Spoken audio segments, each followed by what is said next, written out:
See this British couple? Well, now they're Wisconsin soldiers camping out in the English countryside. And look at this union worker from Michigan. Now he's a rebel officer. Or how about this insurance executive? Here she is in a corset and gloves. She's a battlefield volunteer.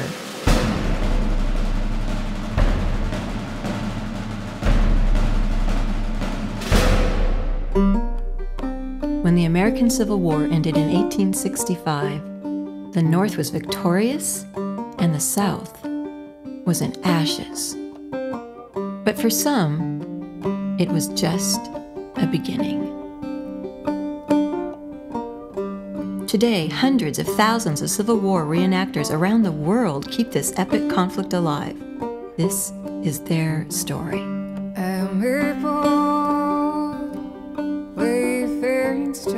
Shoulder, shoulder, march. March.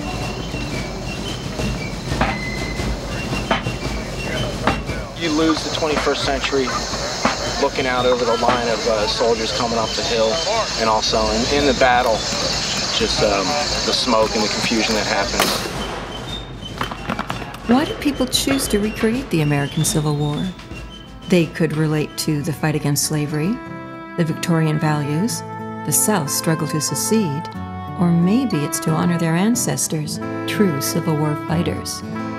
I do think of my ancestor, and I think what it must have been like for him coming off the battlefield, tired, possibly wounded in some way, what he must have felt, what it must have been like.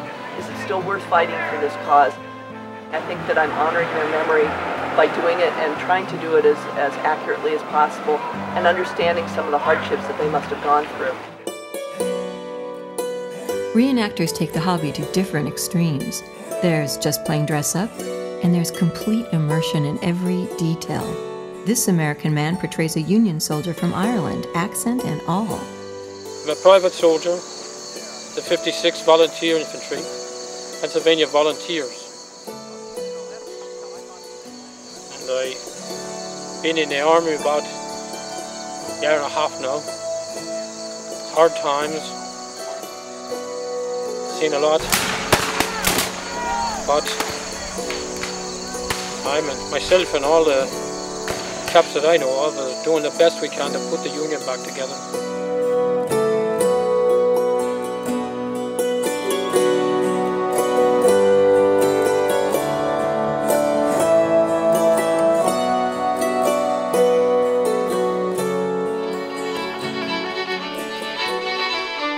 Not all reenactors portray soldiers.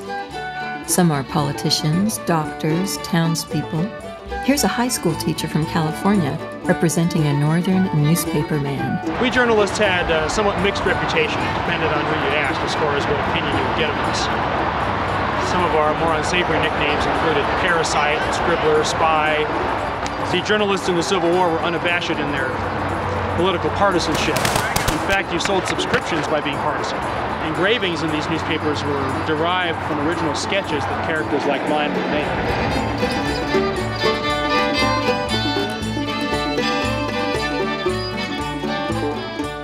American Civil War reenactments appeal to people all over the world.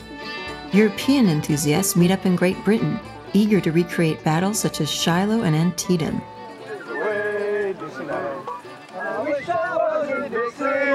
Of course, the international flavor does pose some interesting language challenges. With the language barrier problem, what we decided to do is to put the French lieutenant so he can communicate with these men, so the orders will be repeated from the commanding officer or the sergeant, whoever's given the orders, will be repeated in French instantaneously to the men. Okay, you got moving round to the left. René, c'est bon?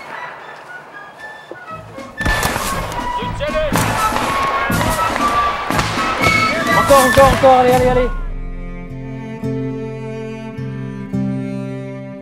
This may seem like a man's world, but women count too, and not just as pretty things in hoop skirts. I found that women's roles during the Civil War were very diverse. You had everything from the women who stayed at home and knitted socks in their home and participated in ladies' aid societies, to women who actually disguised themselves as men and went to war as soldiers. But I think the general public is very surprised to hear what women did, to hear that women had such a responsible role in the war, and that they made such a huge dramatic impact.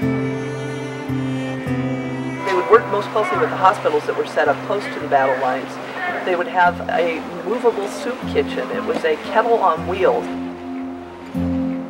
As Union soldiers came off the battle lines from the front, they would be able to get some hot soup, recharge themselves, get refreshed, and hopefully be able to go back into battle. That's the kind of thing that the women of the Sanitary Commission did.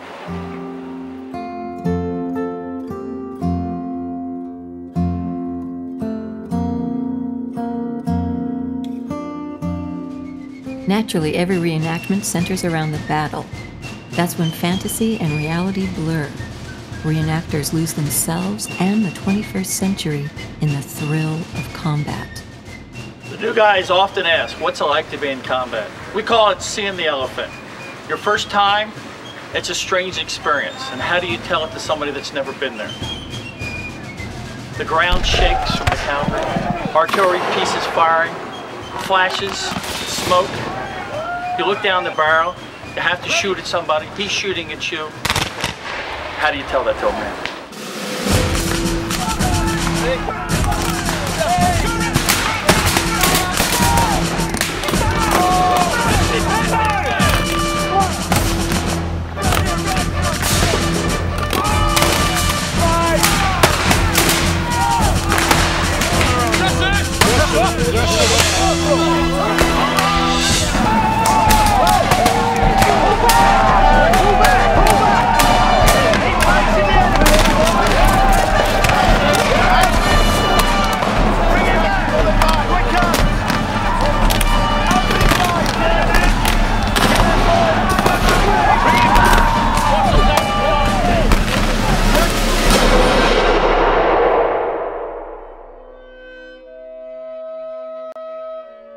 Nearly 150 years after the Civil War ended, reenactors keep it alive.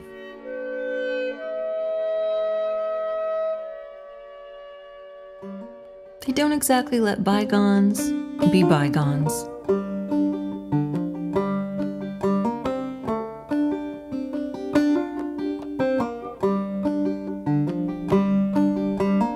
These people visit the past. Are you ready to go with them?